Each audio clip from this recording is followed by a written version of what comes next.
बहुत हुआ चाणक्य। 2 कौड़ी के शिक्षक हो तुम, अब तुम मुझे बताओगे कि राज्य कैसे चलाना है। सिकंदर जब मगध के ऊपर आक्रमण करने की योजना बनाएगा तब हम उससे निपट लेंगे। इससे पहले कि हम भूल जाएं कि तुम एक ब्राह्मण हो, जिस गति से यहाँ पर आए थे उसी गति से वापस लौट जाओ।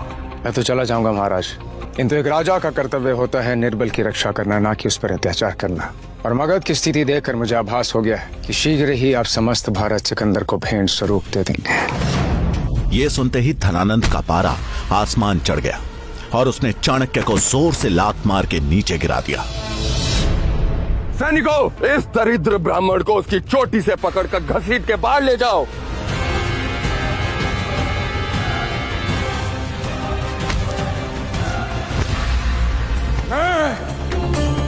चाणक्य पुत्र चाणक्य, तक्षशिला का आचार्य, धरती और आकाश समेत 10 दिशाओं को साक्षी मानकर आज ये प्रण लेता हूं, जब तक तेरे और तेरे नंदवंश का समूल नाश नहीं कर देता, जब तक इस राज सिंहासन पे किसी योग्य राजा को नहीं बिठा देता, मैं अपनी शिखा नहीं बांधूंगा। आचार्य चाणक्य की यह प्रतिज्ञा नंद वंश के विनाश और अखंड भारत के निर्माण की घोषणा थी, जिसे सुन सब सन्न रह गए और चाणक्य बिना पीछे मुड़े वहां से निकल गए। सैनिकों, यदि ये ब्राह्मण भविष्य में इस राज्य के आसपास कहीं भी नजर आए तो इसका सर धड़ से अलग कर बीच बाजार में लटका दिया जाए। धनानंद से मिले अपमान के बाद चाणक्य ने उसी दिन मगध छोड़ दिया और अब आचार्य चाणक्य के जीवन का एक ही लक्ष्य था, एक ऐसे राजा को चुनना जो धनानंद की राजगद्दी छीन सके।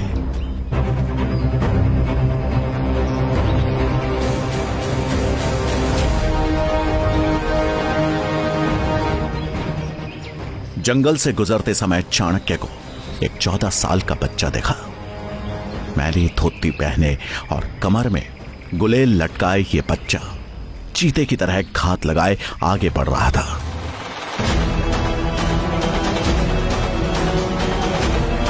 कुछ दूर पीछे चलने के बाद चाणक्य ने देखा कि वो बालक जिन 2 लोगों का पीछा कर रहा है वो भी एक अकेले जा रहे यात्री का पीछा कर रहे हैं।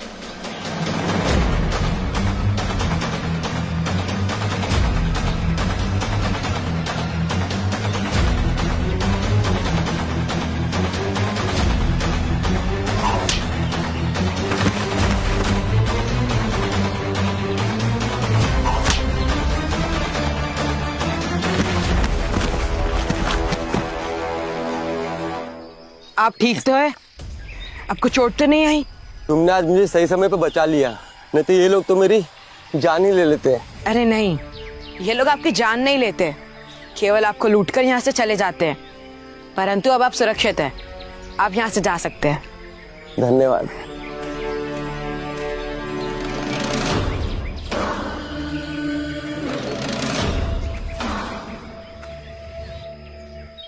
बालक, ये क्या किया तुमने? क्यों लिए इनके प्राण?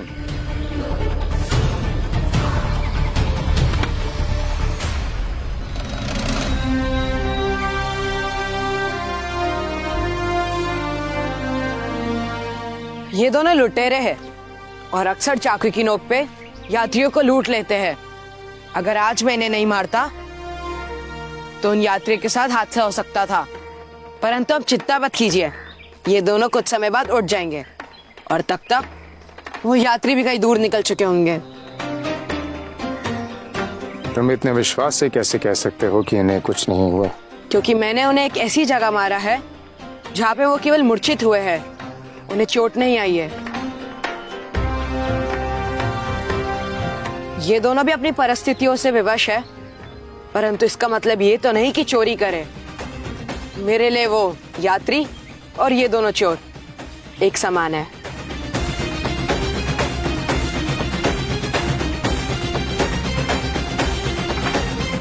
नाम क्या है तुम्हारा? चंद्रगुप्त।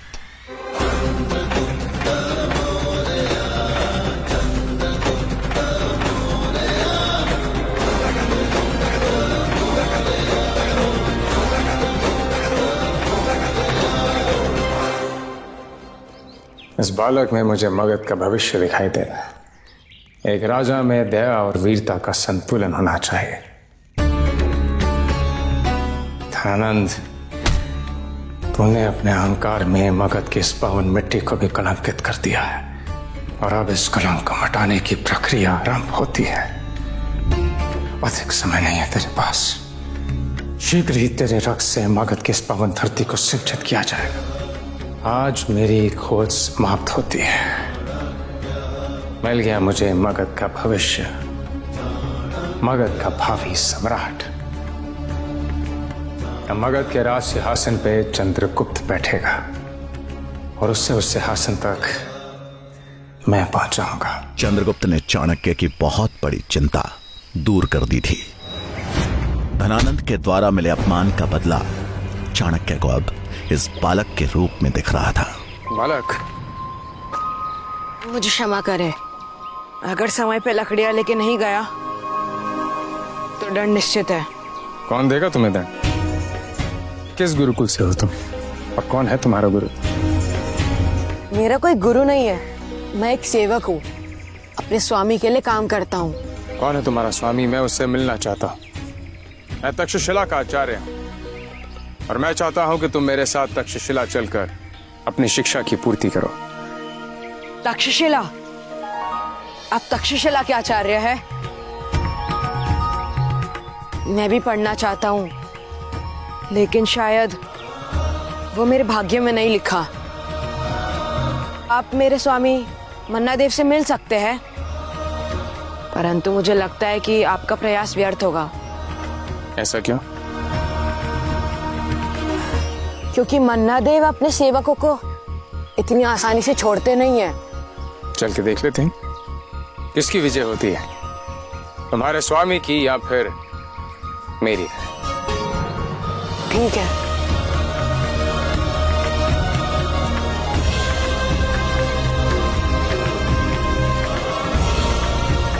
कुछ ही समय में दोनों जंगल के किनारे पर बसे एक छोटे से गांव में पहुंचे। मन्ना के पास चंद्रगुप्त जैसे सैकड़ों सेवक थे, जिनसे वो अपना काम तो करवाता ही था और सही दाम मिलने पर उन्हें बेच भी देता था। जब चंद्रगुप्त चाणक्य को लेकर मन्ना के पास पहुंचा तो उसका गुस्सा फूट पड़ा। पूरा दिन निकल गया, वही मात्र इतनी सी लकड़ियों के लिए। अब कल तुम इसकी 5 गुना लकड़ियां लेकर के आओगे, तभी भोजन को हाथ लगाना। यह सुन चाणक्य समझ गए कि यह मन्ना धनानंद जितना ही क्रूर और निर्दयी है। इससे क्यों दंड दे रहे हो तुम? ये दंड का नहीं, पुरस्कार का अधिकारी है। इस सब में इसका कोई दोष नहीं। अभी अभी इसने एक यात्री के प्राणों की रक्षा की है। आपके यात्री की जान तो बच गई श्रीमान, परंतु मेरा तो नुकसान हुआ ना। कर दीजिए मेरे नुकसान की भरपाई, चुका दीजिए मेरा उचित मूल्य। मैं इस बालक को भोजन दे दूंगा, तब तक इस बालक को भोजन नहीं मिलेगा। मान्यवर, मैं तक्षशिला का आचार्य चाणक्य हूं और मूल्य आपको अवश्य मिलेगा, किंतु उससे पूर्व आपको इस बालक को मुक्त करके मुझे सौंपना होगा और फिर उचित समय आने पर मैं आपको आपकी आशा से अधिक धनवान बना दूंगा। ये मेरा वचन है। सुना आपने? हे आचार्य, मुझे धनवान बनाएगा। व्यापारी हो श्रीमान, इसलिए आप मुझे सपने ना ही दिखाए तो बेहतर होगा। आप मेरा उचित मूल्य ला करके मुझे दें। मैं ये बालक तो क्या, मैं इससे भी अच्छा सेवक ला करके दूंगा तुम्हें।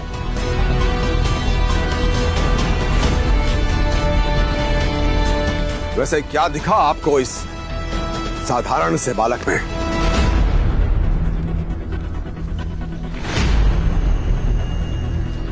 मगध का भविष्य, मगध का सम्राट। ये बालक मगध का सम्राट तुम्हें कहां से लगता? कदापि नहीं बन सकता ये। मान्यवर, सपने देखने का अधिकार उन्हें ही होता है जिनमें सपनों को पूरा करने की क्षमता हो, और ये मैं इसी क्षण सिद्ध कर सकता हूं। अच्छा, वो कैसे श्रीमान? करवा लीजिए प्रतिस्पर्धा,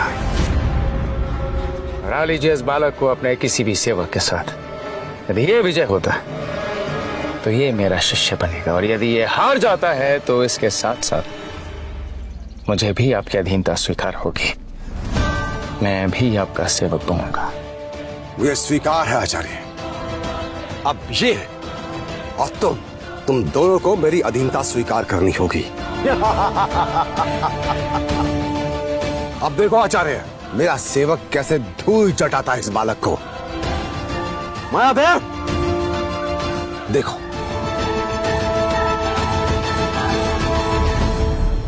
उसने अपने सबसे शक्तिशाली सेवक मायादेव को चाणक्य के सामने खड़ा कर दिया। मायादेव, पलक झपकते ही धूल चटा दो इस बालक को। मायादेव की विशाल कदकाठी को देख चंद्रगुप्त घबरा गया, लेकिन तभी चाणक्य ने चंद्रगुप्त के कान में धीरे से कुछ कह दिया।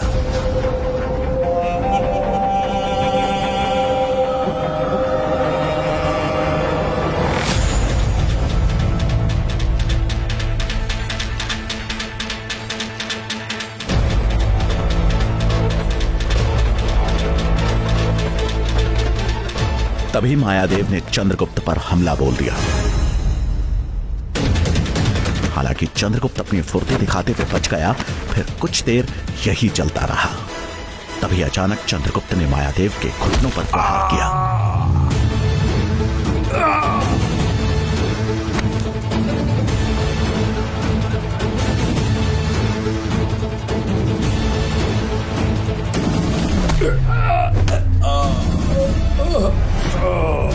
मायादेव, अगर तू इस बालक से हार गया तो मैं तुम्हें कभी माफ नहीं करूंगा।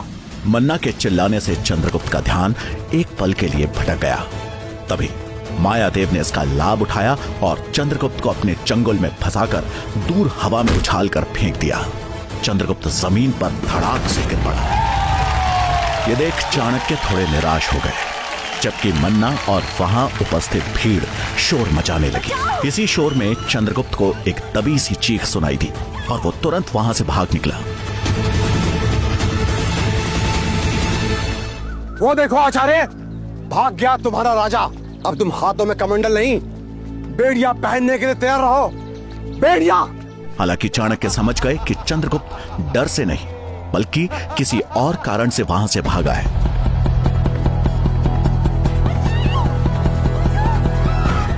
तभी एक लड़का दौड़ता हुआ आया। स्वामी, आपके पत्नी, उनको गौशाला में खूंखार भूखे तेंदुआ ने घेर लिया है, जल्दी चलिए। ये सुन मन्ना हड़बड़ाहट में गौशाला की तरफ भागा।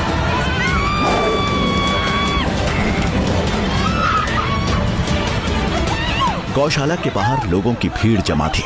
अंदर से मन्ना की पत्नी की चीखने चिल्लाने की आवाज आ रही थी। ये चीख सभी के कानों में पड़ रही थी, लेकिन अंदर जाने की हिम्मत किसी की नहीं हो रही थी।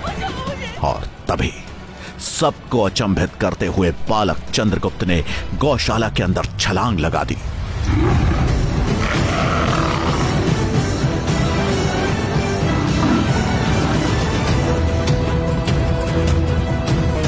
तेंदुआ मन्ना की पत्नी पर हमला करने ही वाला था कि तभी हवा को चीरते हुए एक झोंका आया और उस तेंदुए के पेट में लकड़ी का टुकड़ा घुसेड़ दिया।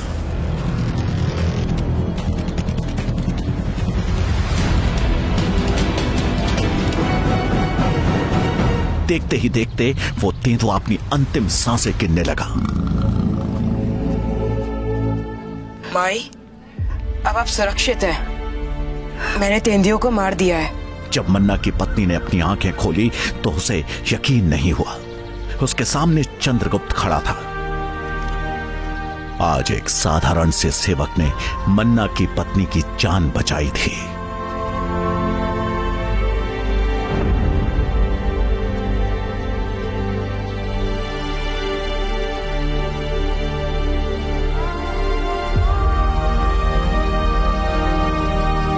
मन्ना ने अपनी पत्नी के पास आकर चिंतित होते हुए पूछा, तुम ठीक तो हो ना? जिस चंद्रगुप्त को सभी कमजोर बालक समझते थे, आज उसने ऐसा काम करके दिखाया जो बड़े से बड़ा सूरमा भी ना कर पाए। शारीरिक बल किसी की वीरता का प्रतीक नहीं होता। साहस भीतर से जन्म लेता है। और युद्ध मात्र शस्त्र से नहीं, बुद्धि से भी लड़ा जाता है। चाणक्य की बात सुन मन्ना देव को अपनी गलती का एहसास हुआ। क्षमा करे आचार्य, परंतु एक प्रश्न मेरे दिमाग में अभी भी चल रहा है कि आपने पहलवान मायादेव के लड़ने से पहले इस चंद्रगुप्त के कान में ऐसा क्या कहा था? ये मैं जानना चाहता हूं आचार्य, इसे ऐसा जानना चाहता हूं। यदि व्यक्ति में शारीरिक शक्ति की कमी हो तो उसकी बुद्धि ही उसका शस्त्र बन जाता है, और यही युक्ति मैंने चंद्रगुप्त को दी थी। अधिक बल वाले महादेव के घुटनों पर वार करके उसे परास्त किया जा सकता है।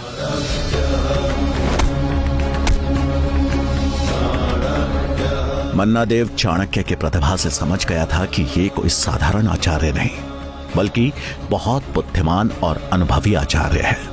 उसने चाणक्य से माफी मांग चंद्रगुप्त को आजाद कर चाणक्य को सौंप दिया।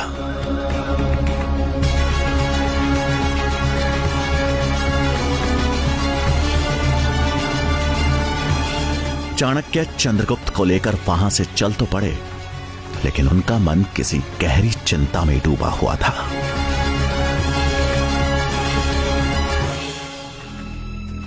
यदि यशोधरा तक धनानंद के दरबार वाली घटना पहुंच चुकी है तो न जाने वो किस मानसिक स्थिति में होगी।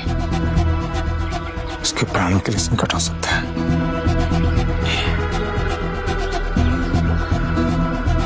क्या हुआ आचार्य, आप इतने चिंतित क्यों हैं? मुझे पहले मगध जाकर अपनी पत्नी से मिलना है। मेरी पत्नी यशोधरा इस समय मगध में है और मेरा उससे मिलना अत्यंत आवश्यक है। किंतु यदि धनानंद के सैनिकों ने मुझे वहां देख लिया तो मृत्यु निश्चित है। मृत्यु?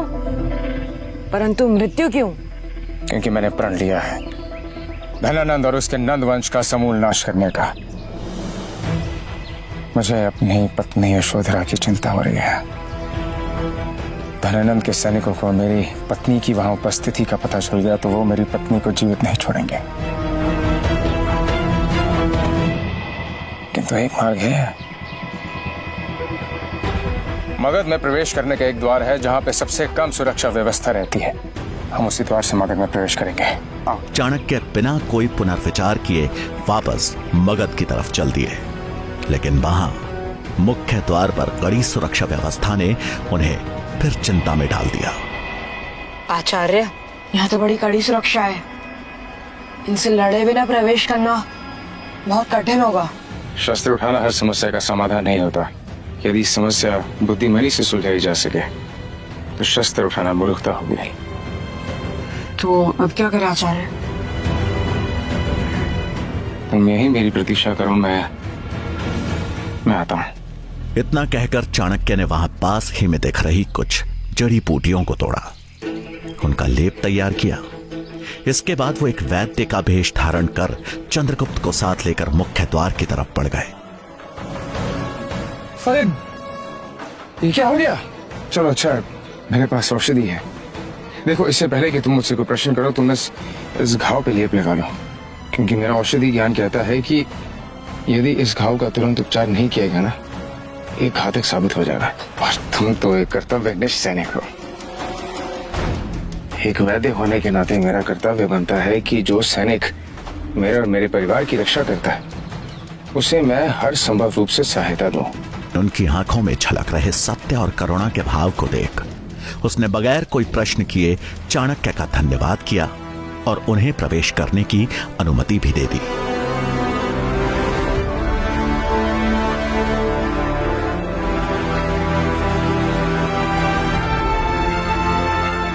अब चाणक्य चंद्रगुप्त के साथ अपने घर के निकट पहुंच गए, लेकिन गली में मुड़ने से पहले ही अचानक उनके कदम ठहर गए। चंद्रगुप्त ने हैरान होते हुए पूछा, क्या हुआ आचार्य?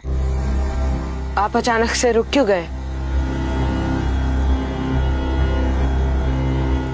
धनानंद के गुप्त सैनिक मेरे घर के समीप हो सकते हैं। संभवतः वो मेरी ही प्रतीक्षा कर रहे हो।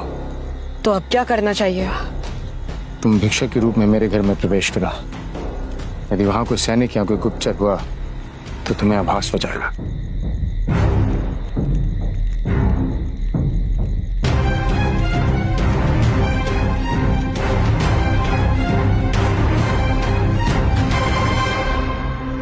कुछ ही पलों में चंद्रगुप्त चाणक्य के घर के बाहर था। तो उसने हर तरफ नजर दौड़ाई, लेकिन वहां पे ऐसा कोई भी सैनिक या गुप्त सैनिक नहीं दिखाई दिया। यशोधरा ने दरवाजा खोला।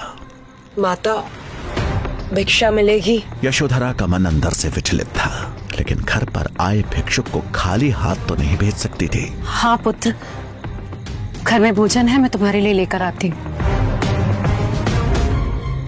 लगता है तुम बहुत देर से भटक रहे हो। ठहरो, मैं अभी आई। ये बोलते हुए यशोधरा अंदर चली गई। कुछ समय बाद जब वो भोजन और पानी लेकर लौटी तो यशोधरा ने चाणक्य को अपने सामने अचानक खड़ा पाया।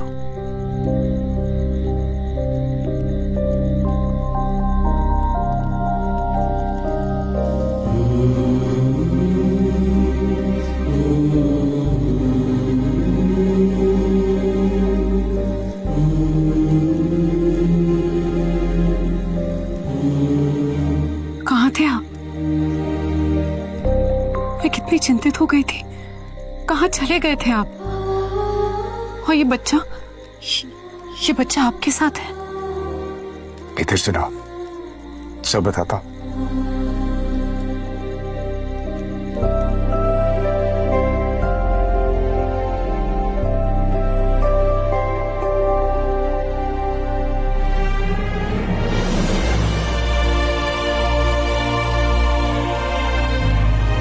यशोधरा ने अचानक से कई प्रश्नों की झड़ी लगा दी। चाणक्य ने भी सभी प्रश्नों का उत्तर बड़े धैर्य से दिया। हमें देश की रक्षा करनी होगी और उसके लिए हमें अखंड भारत का निर्माण करना होगा। एक ब्राह्मण का मान सम्मान उसकी चोटी होती है ना। इस दरिद्र ब्राह्मण को उसकी चोटी से पकड़कर घसीट के बाहर ले जाओ। जब तक तेरे और तेरे नंद वंश का समूल नाश नहीं कर देता, तब तक इस राज सिंहासन पे किसी योग्य राजा को नहीं बिठा देता। मैं अपनी शिखा नहीं बांधूंगा। यशोधरा को धनानंद के दरबार में हुए अपने अपमान से लेकर जंगल में चंद्रगुप्त के मिलने तक की पूरी कहानी विस्तार से सुना दी। यशोधरा, ज्योतिष माधवाचार्य की भविष्यवाणी सत्य होने जा रही है। मैं तो सम्राट नहीं बन पाया, किंतु उस बालक को सम्राट बनाने का मैंने प्रण ले लिया और अपने प्रण की पूर्ति मैं करके ही रहूंगा। स्वामी, मुझे पूर्ण विश्वास है कि आपको अपनी खुली शिखा को बांधने का अवसर अति शीघ्र ही मिलेगा। यशोधरा अपने पति को बहुत अच्छी तरह जानती थी। अगर वो किसी चीज को ठान लेते थे तो उसे पूरा करके ही छोड़ते थे। रात को जब यशोधरा भोजन की तैयारी कर रही थी, तभी चाणक्य रसोई में आए। उनके हाथ में एक प्याले में रखा गाढ़ा सा पदार्थ था, जिसे देखकर यशोधरा ने उत्सुकता से पूछा, स्वामी, औषधि, आपका स्वास्थ्य तो ठीक है? ये औषधि नहीं, ये विष है। विष? विष? परंतु किस लिए? चंद्रगुप्त के लिए। तुम उसके भोजन में मिला के उसे खिला देना। नहीं, मैं ऐसा नहीं कर सकती। स्वामी, आप ऐसे कह भी कैसे सकते हैं? इतना छोटा बालक, और आप मुझसे कह रहे हैं कि उसके भोजन में विष मिला दूं? में तुम्हें जितना कहा है तुम था।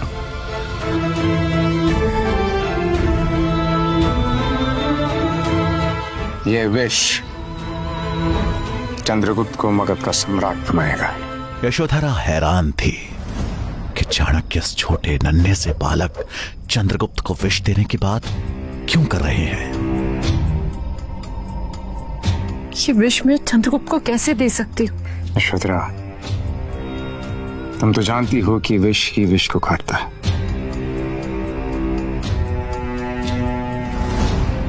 मैं चंद्रगुप्त को इतना शक्तिशाली बना दूंगा कि उस पर किसी भी विष का प्रभाव नहीं होगा। कल को जब वो सम्राट बनेगा तो उसके अनेकों शत्रु होंगे, किंतु तब तक यह विष उसका शत्रु नहीं, उसका मित्र बन चुका होगा।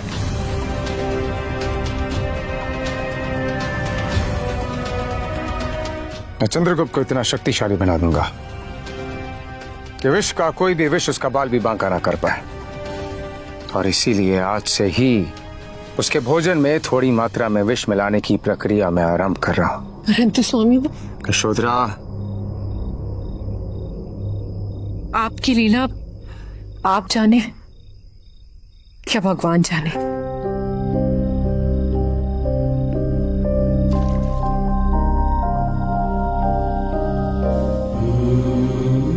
थोड़ी ही देर में विष ने अपना असर दिखाना शुरू किया। चंद्रगुप्त को हल्का नशा होने लगा और देखते ही देखते वो एक गहरी नींद में सो गया।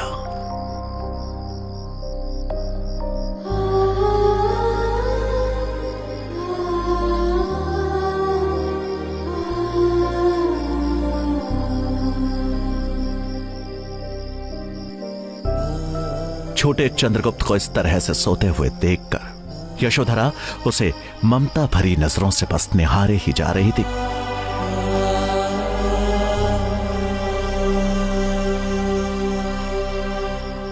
हम कल भोर में ही तक्षशिला के लिए प्रस्थान करेंगे।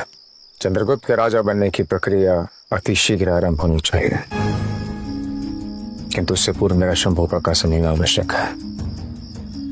धनानंद के सर्वनाश के लिए उनका सहयोग हमारे लिए अत्यंत महत्वपूर्ण है। परंतु उनसे मिलने के प्रयास में आप अपनी जान दांव पे क्यों लगा रहे हैं स्वामी? जब संकल्प ले ही लिया तो फिर संकटों से कैसा है। यशोधरा का यह डर जायज था, क्योंकि शंभुनाथ भले ही चाणक्य के पिता चाणक्य मित्र और चाणक्य के हितैषी हिताई थे, लेकिन इसके साथ साथ वो धनानंद के दरबार में एक मंत्री भी थे।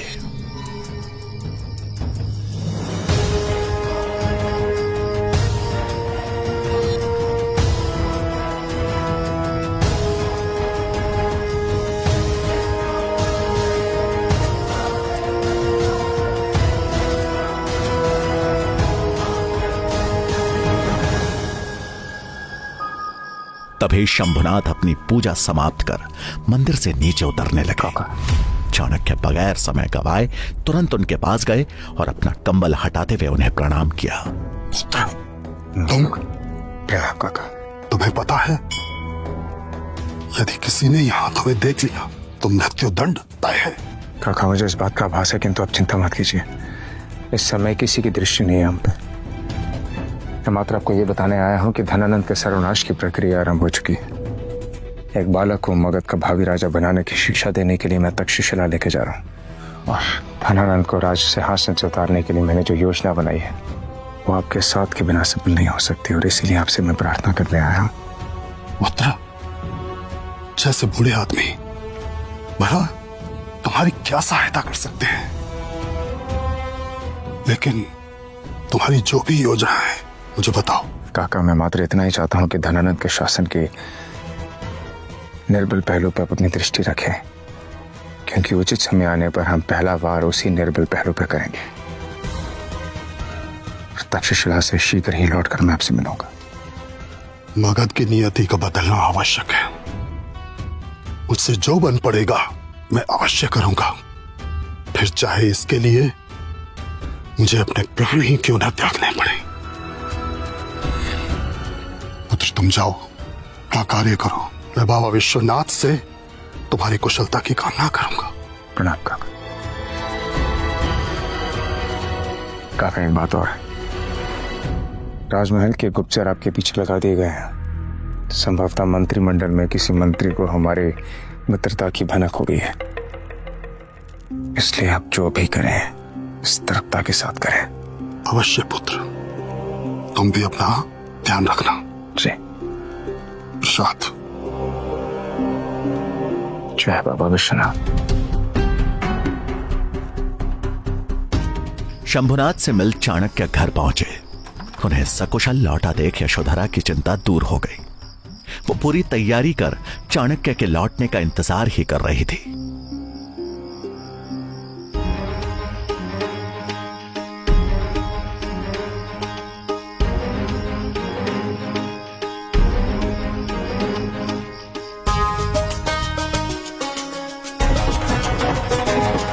सूरज की पहली किरण निकलने तक चाणक्य और चंद्रगुप्त मगध की सीमा से बाहर निकल चुके थे।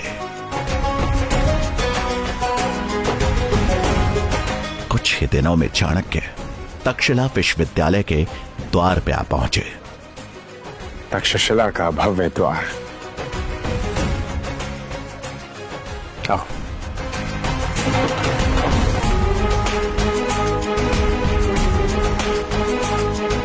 चंद्रगुप्त, तुम्हें प्रतीक्षा करो, मैं तुम्हारे प्रवेश की अनुमति लेकर आता।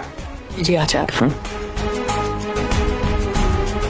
तक्षशिला का विश्वविद्यालय प्रांगण देख चंद्रगुप्त के चेहरे पे उत्साह था। सैकड़ों विद्यार्थियों को अलग अलग विद्याओं का अभ्यास करते देख उसकी आंखों में एक चमक आ गई। चाणक्य चंद्रगुप्त को एक जगह प्रतीक्षा करने की बात को कहकर आचार्य कक्ष की तरफ चल दिए, जहां विश्वविद्यालय के कुलपति और बाकी शिक्षक गण भी मौजूद थे। कुलपति महोदय, शिक्षकगण, प्रणाम। मैं अपने साथ यहां पर एक बालक को लेकर आया जिसका नाम है चंद्रगुप्त। उसकी क्षमता का प्रशिक्षण करने के पश्चात ही मैं उसे अपने समक्ष लेकर आया। आपसे आग्रह है कि शिक्षा प्राप्ति हेतु आप उसे इस गुरुकुल में प्रवेश की अनुमति दीजिए। कुलपति महोदय, मैं आचार्य चाणक्य को याद दिलाना चाहता हूं कि यहां छात्रों के प्रवेश के लिए एक निश्चित परंपरा है। उसकी गरिमा का हमें पालन करना होगा। आचार्य चाणक्य, आप हमें बस ये बताएं कि जिस बालक को आप यहां लेकर आए हैं, क्या वो किसी राजकुल से है? आचार्य, वो क्षत्रिय अवश्य है, किंतु किसी राजकुल का नहीं। ये सुन के वहां बैठे सभी शिक्षकगण हैरान रह गए।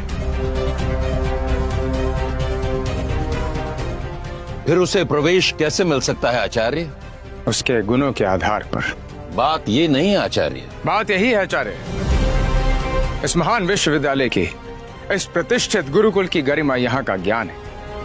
ज्ञान ही तक्षशिला की पहचान है, वो ज्ञान जो हम सभी छात्रों को समान रूप से देते हैं। तो ज्ञान प्राप्ति का अवसर भी तो सभी छात्रों को समान रूप से मिलना चाहिए, ऐसा मेरा मानना है। किंतु उसके पश्चात भी जो कुलपति महोदय का निर्णय होगा उसे ही अंतिम निर्णय माना जाएगा।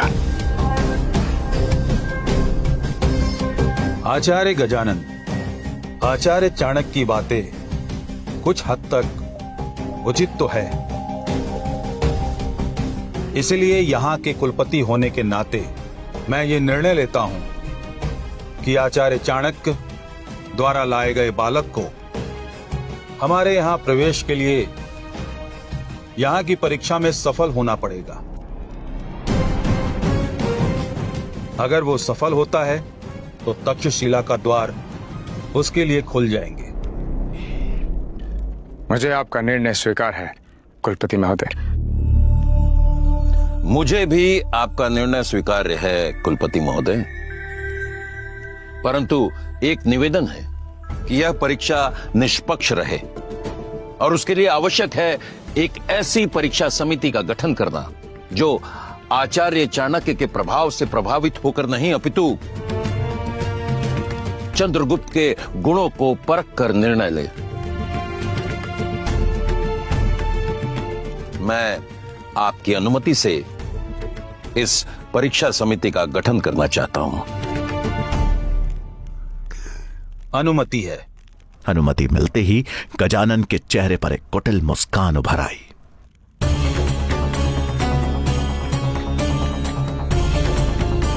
अब देखता हूं कैसे मिलेगा चाणक्य के शिष्य चंद्रगुप्त को यहां प्रवेश।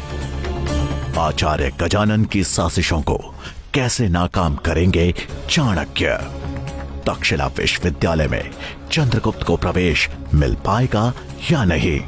इन सभी सवालों का जवाब पाने के लिए बस अपनी स्क्रीन पर नीले बटन को क्लिक करें, फिर प्ले स्टोर खुलने के बाद पॉकेट एफएम ऐप इंस्टॉल करें और फिर अपने मोबाइल नंबर से रजिस्टर करें। अब आप पॉकेट एफएम की ढेरों मजेदार कहानियां सुन सकते हो। सुनने के लिए तुरंत डाउनलोड करें पॉकेट एफएम और सुने आचार्य चाणक्य की महान जीवन गाथा। चाणक्य